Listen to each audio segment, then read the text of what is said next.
50 anos de dedicação aos registros, conflitos e memória da cidade. A trajetória de um jornalista que consolidou a sua carreira em Uberlândia. Vamos rever uma matéria com o uberlandense que já esteve em mais de 8 Copas do Mundo. E no Papo Gerais, a terceira e última parte da entrevista com Dilson Dalpiaz. Não saia daí, é daqui a pouco.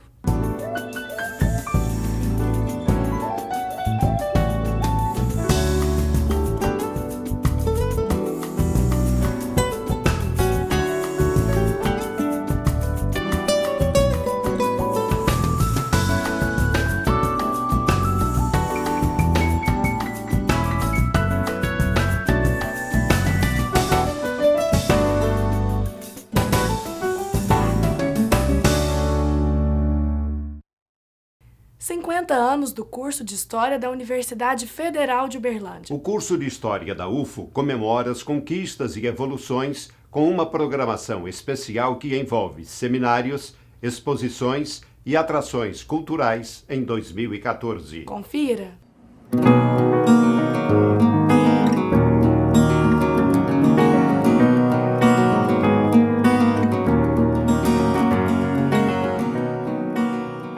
Em primeiro lugar, existe uma ideia de que a gente precisa comemorar como se fosse uma grande festa mesmo, né? Porque eu acho que um curso que completa 50 anos, com certeza tem muito a comemorar. O curso de História que eu entrei era a época da ditadura militar e, portanto, o curso de História, Ciências Sociais, Geografia eram muito perseguidos. E o curso ele se chamava Estudos Sociais. Né? Então eram 4 anos, mas você fazia 2 anos que eram comum, formava em estudos sociais, você podia dar aula. Estudos sociais era o tudo e o nada. E depois o aluno escolhia ou geografia ou história para fazer a graduação plena. E eu me lembro que a gente fez o curso de história, baseou o curso de história. Lá no Moarama a gente fazia sábado e domingo debaixo das árvores, cada aluno, professor, funcionário levava café, lanche, a gente ficava discutindo, né? Realmente foi um curso muito bom, um curso que nós montamos.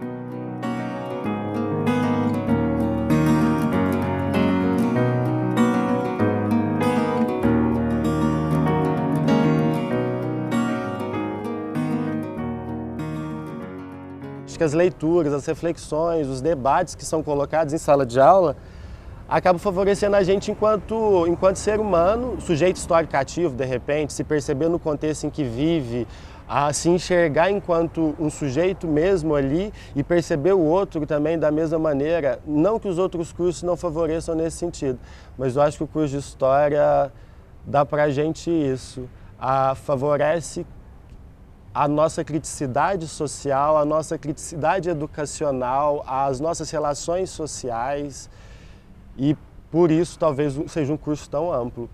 Fazendo uma volta, quando a gente saiu da faculdade de Filosofia, Ciências e Letras, a gente veio para cá e a gente nem foi muito bem recebido, porque naquela época a engenharia era federal e não entendia que a universidade era que ia se tornar federal, né?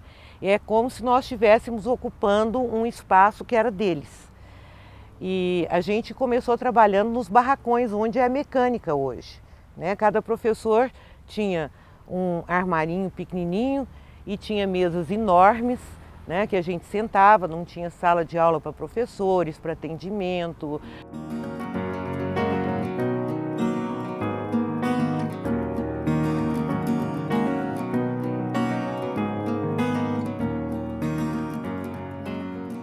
Seminários que vão envolver professores de fora, convidados, né? Há um seminário que vai discutir cultura, imagem, outro seminário que vai discutir a obra de Thompson, né? Temos vários núcleos que estão também fazendo aniversário, né? Aniversário de 20 anos. Estamos preparando também no final do ano um grande festival cultural. né? Então esse vai envolver produção artísticas ligados a fotografia, filme, música, dança. A ideia é dizer assim, nós somos historiadores, né? Mas para além de historiadores, o que também somos? Somos artistas, fotógrafos, cantores. Não sei se existe um perfil específico do curso de História, mas com certeza são pessoas dispostas a discutir, a debater, a pensar socialmente, pensar historicamente, e tentar enxergar a multiplicidade de fatores que a sociedade representa para quem está dentro dele. A história mudou porque não é mais aquela história que você decorava, que você bastava saber datas, né, nomes de pessoas, de heróis. Não, hoje os anônimos, os excluídos sociais são os nossos sujeitos históricos.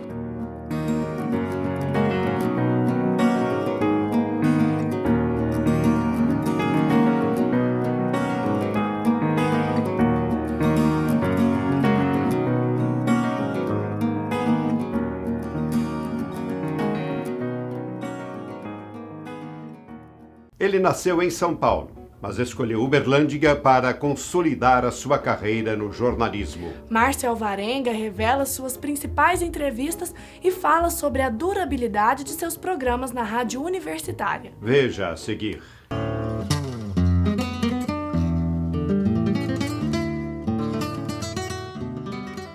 Eu cheguei aqui em Uberlândia em 1981, em fevereiro, né, para ficar 3 meses, estou até hoje. Vim dirigir uma emissora e, a partir de 1987, eu entrei na rádio universitária, onde estou até hoje mantendo um programa que, neste ano de 2014, está completando 27 anos no ar. Dentro do programa Trocando em Miúdos, estamos trazendo a participação da professora da Faculdade de Direito da Universidade Federal de Uberlândia, Neiva Flávia de Oliveira. Flávia, bom dia, prazer em tê-la conosco. O jornalismo, na década de 80, em Uberlândia, ele era muito focado no jornalismo impresso. As emissoras de rádio tinham pouca programação jornalística. E nós, inclusive, através da emissora para a qual eu vim trabalhar em Uberlândia, nós então incrementamos o jornalismo e fizemos do jornalismo o carro-chefe. Inclusive, de forma pioneira, nós promovemos o primeiro debate envolvendo candidatos a prefeito de Uberlândia. Isso a partir de 1988.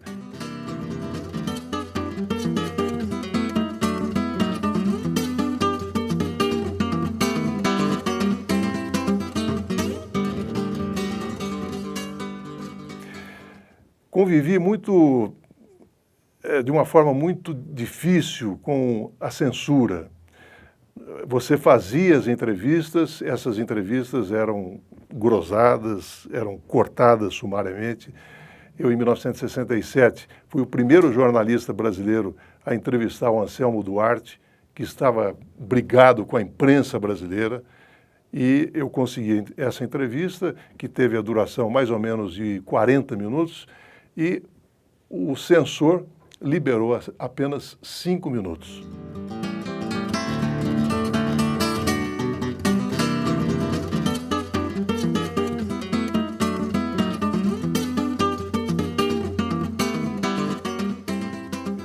Nós temos vários nomes que fizeram história. Por exemplo, um ex-colega já falecido, o Luiz Fernando Quirino, né? Dentro da sua área também, se destacou de forma brilhante. Ele tinha uma veia hilária, cômica, muito aguda, né? E era um crítico social e um jornalista de muita sensibilidade. E, evidentemente, fez escola, né? O Ivan também, no âmbito da redação do jornal O Correio, contribuiu também para nortear vários profissionais. Nós tivemos a felicidade aqui, quando assumimos a diretoria de comunicação em 1996, exatamente de trazer estagiários para vivenciar uma experiência prática. E hoje, com muita alegria, vemos alguns nomes brilhando no cenário nacional, como o Renato Peters, por exemplo, que trabalhou conosco aqui. E também Destacaria um outro nome do jornalismo dentro da área da segurança pública e que eu tive a oportunidade de lançá-lo no rádio, que foi o Isaac Lacerda.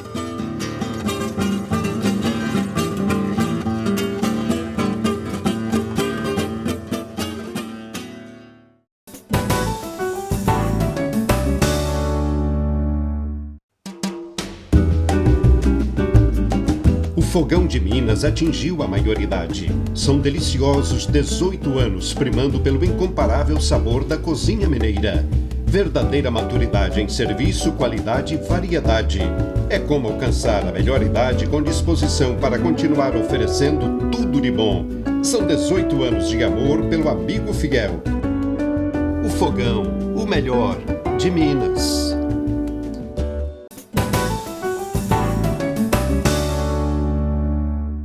Ele assistiu de perto jogos decisivos na história do futebol mundial. Vamos rever agora uma entrevista com um uberlandense que não perde uma Copa do Mundo. Confira.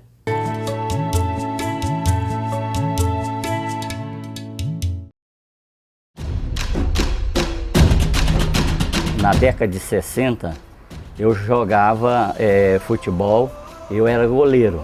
Então sempre eu gostei de futebol, sempre eu fui um apaixonado por futebol.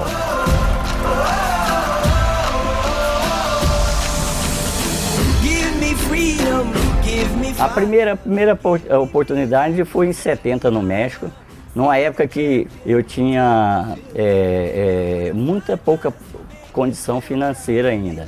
Então eu fui no Mundial no México, assim que eu tinha o dinheiro contado para as refeições, por tudo, coisa. Que o Brasil foi campeão no Jalisco, na cidade do México. Acabou a partida, eu já estava com a minha mala guardada na porta do hotel, porque eu não podia pagar o hotel para pegar o avião de volta para o Brasil. Praticamente eu não comemorei o meu primeiro título.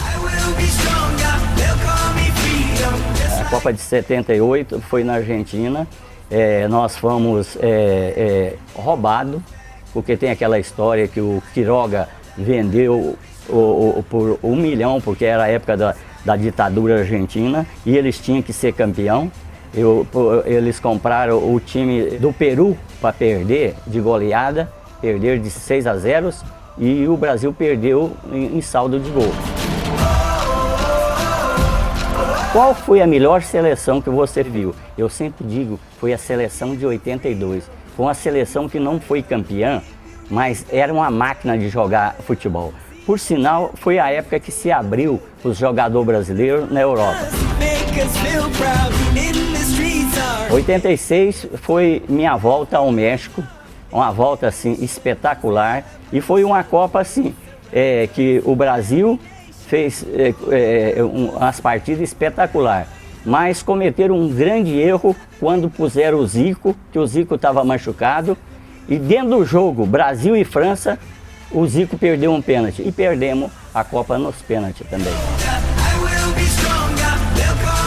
94 já foi nos Estados Unidos, que nós era uma seleção que não era uma grande seleção, mas que jogou pelo resultado e no fim foi campeão mundial. 98 foi na França, né? Foi na França que o Brasil também jogou muito bem, jogou partidas maravilhosas, e que na final teve aquele problema sério com o Ronaldo, que o mundo ainda vai ficar sabendo, que aquilo ali eles puseram um remédio. Um atleta como o Ronaldo não sofre uma compulsão.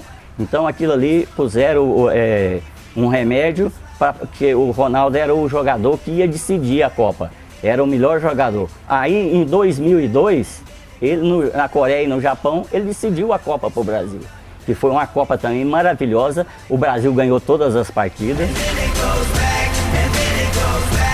Depois de 35 dias, saí da África do Sul maravilhada.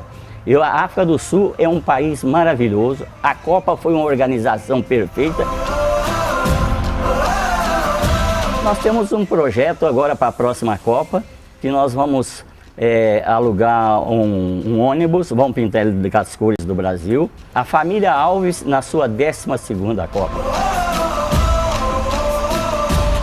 A sensação é a mesma de você pegar um fuzil e defender sua nação. Você está lá defendendo a tua nação. Então, é um negócio emocionante, sensacional.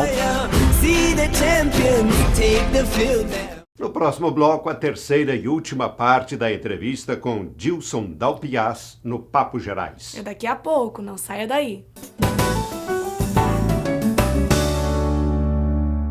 Liberdade.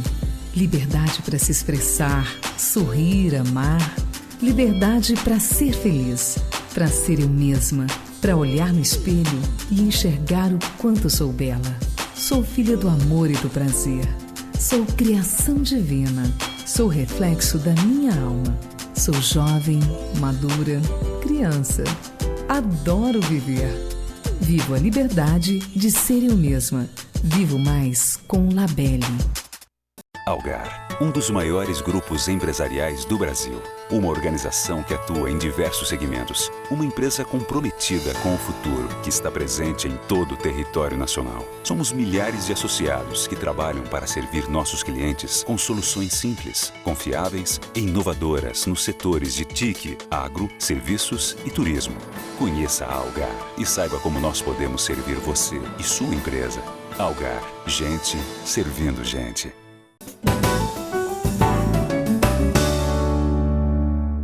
Olá! No programa de hoje, nós continuamos falando com Dilson, trazendo outros aspectos interessantes da sua vida e da sua ligação com a nossa cidade.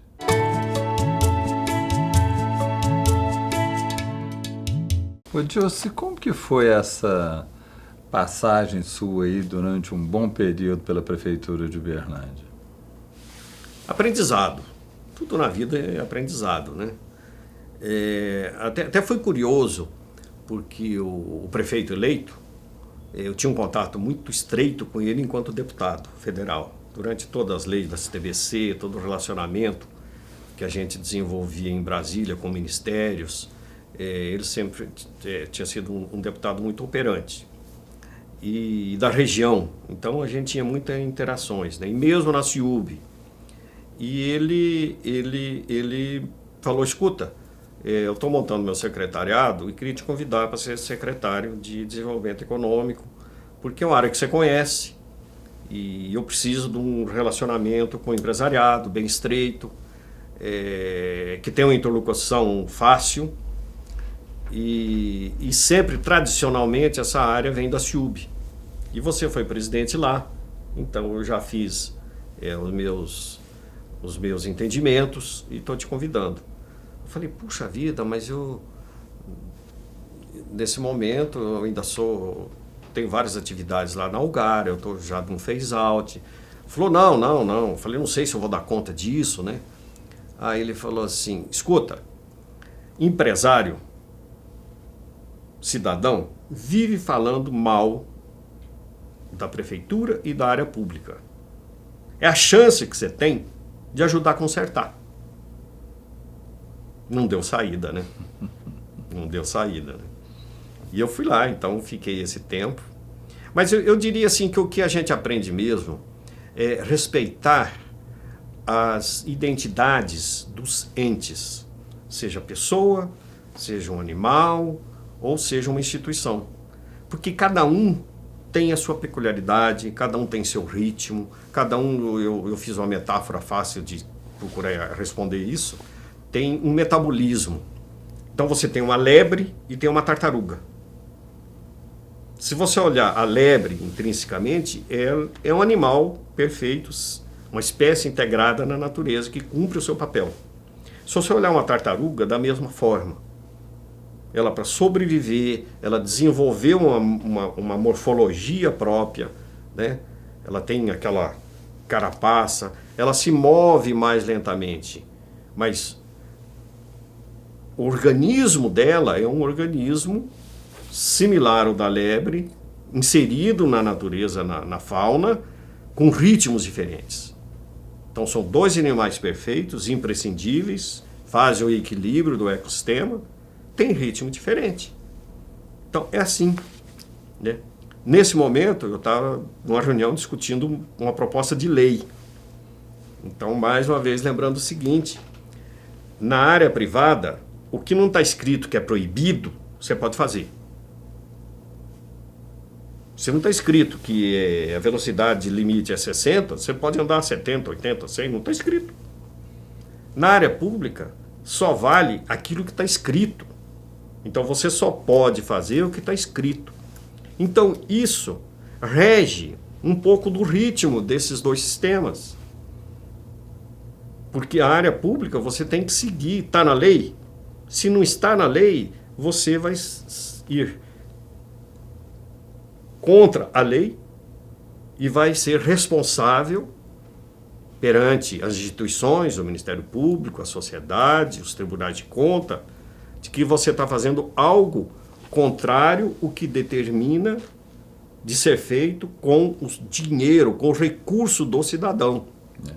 Então, isso é uma experiência muito interessante. O Celso, só para terminar esse assunto, é tão fascinante que enquanto eu estava lá, eu queria fazer um tantão de coisa e os assessores, não pode.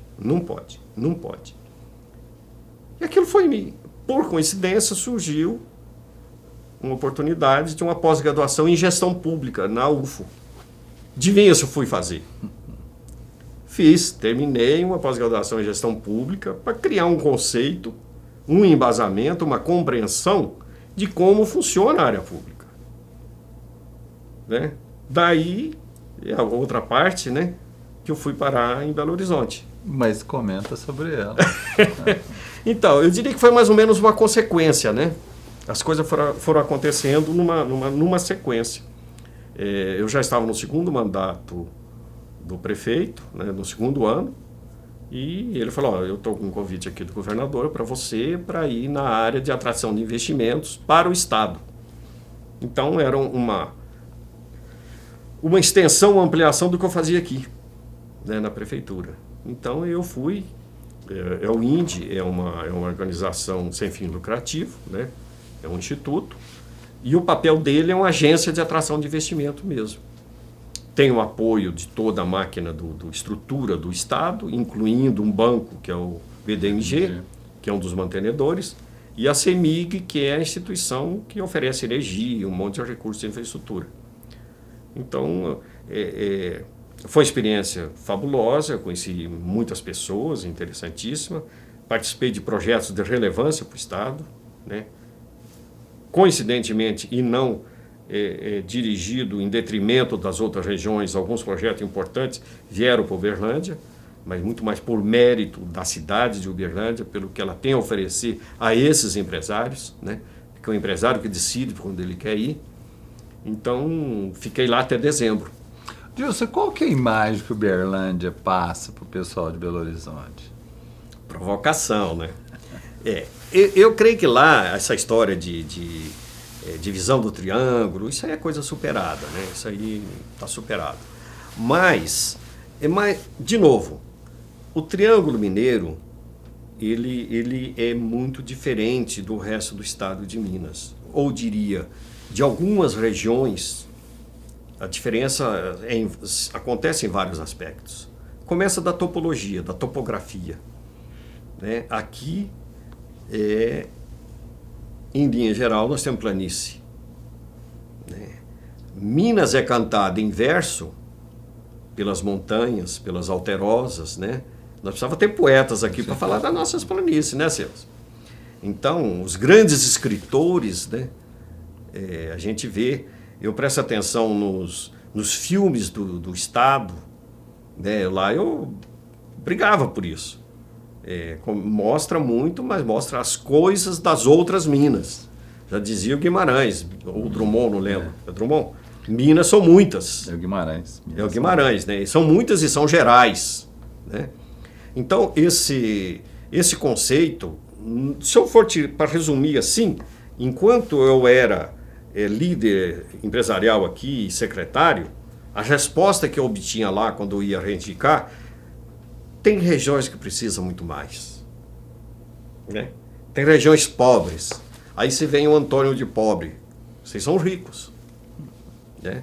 Então é um desafio para nós aqui de Uberlândia e da região do Triângulo mostrar que mesmo sendo pujante em muitos aspectos, é indiscutível, você não pode falar que não, né? Mas também tem seus problemas, também tem suas demandas e suas necessidades para poder manter esse potencial de geração, de produção, de riqueza e tudo mais. Mas não é fácil, na hora de separar o bolo da prioridade, a gente tem que lutar forte. Gilson, e um sonho para realizar? Cara, é chegar no 100 e falar, eu vou voltar a ser DC. Não, mas não é a imortalidade, não. Eu acho que o bacana da vida o sonho é viver em plenitude de bem comigo, sabe, Celso? Eu sou uma pessoa que me dou muito bem comigo. Até quando eu brigo comigo, eu brigo legal. Eu acho que isso é uma das afinidades que a gente tem, né? Nós somos do time Eu Me Amo e pior que eu sou correspondido. Eu acho que esse é um sonho, porque a gente olhar os outros, primeiro, se você ir no dia a dia, às vezes as pessoas ficam muito no ter, né? Eu queria ter mais isso, eu queria ter mais aquilo. Quando eu tiver isso, eu vou parar. Quando eu tiver aquilo, né? É muito do ter. Eu procurei a vida toda ter muito ser, ter muito esse equilíbrio entre a vida profissional, a vida de casa, né? A vida com a comunidade. Então, muito jovem, eu assumi certas coisas, né? Tem vezes que eu me assusto, que com 30 e poucos anos era presidente de Lions, né? De Rotary. Então, sou diretor de uma tremenda de uma empresa, né? Então, eu acho que esse é o sonho. O sonho é a gente sonhar junto com as pessoas que compartilham o nosso sonho. Obrigado, Gilson. Eu que agradeço. Obrigado. Até a próxima. E hoje nós ficamos por aqui. Acompanhe mais do nosso programa pelo site uberlandiadeontensempre.com.br. Envie as suas sugestões para o e-mail close@close.com.br. E até o próximo programa, se Deus quiser.